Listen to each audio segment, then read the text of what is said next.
Zase kloužou spojky. Viděl jsi naše video se spojkama a furt ti kloužou? Máme pro tebe řešení. Dej tam ruční startér. Pokud nevíš, co je to ruční startování, tady máš video, jak ho namontovat. Bez něho pak už nedáš ani ránu. Jako první musíš sundat kryt zapalování. A jakmile máš sundaný kryt zapalování, odmontuj šroub magneta a namontuj tam ten vehement, který dostaneš v sadě s ručním startováním. Vy to budete provádět na babetě a já jsem si kde vzal blok motorů, na který vám to krásně ukážu. Vezmeme si kryt ručního startování a jednoduše ho přiložíme tak, jak to má být. Teď přijde trocha zručnosti, protože budeme potřebovat označit si dírky tohoto šroubu a tohoto šroubu. Já už jsem se na to trošku vybavil.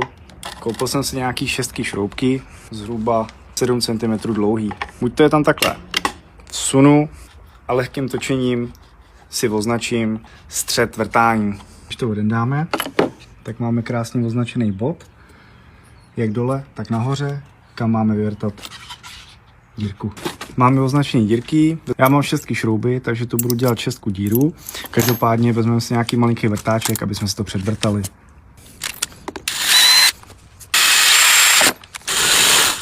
To máme takhle hotový, vezmeme kryt, roztrčíme, šroub si zkrátíme na požadovanou délku a dáme tam ruční náhon. Tak, já si od svého pracovního bloku přesunu zpátky k babetě, kde mám připravené to samé.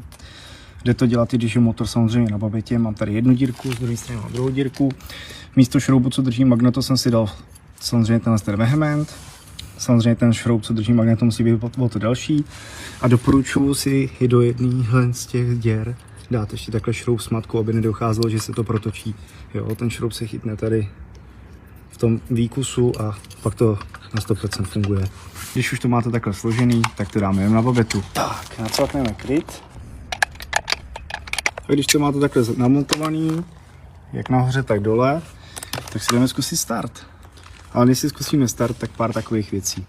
Jedna nevýhoda vzniká v tom, že když vám odejde cívka na cestě, musíte to tady ošroubovávat, dobrý, ale zase vám to usnadní práci, když budete chtít nastartovat. Když si to objednáte dole, u klučiny, co to dělá, dostanete k tomu i samolepku Boveta Boss.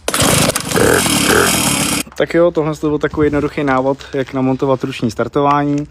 Jestli chcete vidět, i jak si takový ruční startování vyrobit doma, vypadá to nějak takhle podobně, tak napište do komentu startování. Všechny šroubky a všechny materiál budou dole v popisku pod videem. Čau.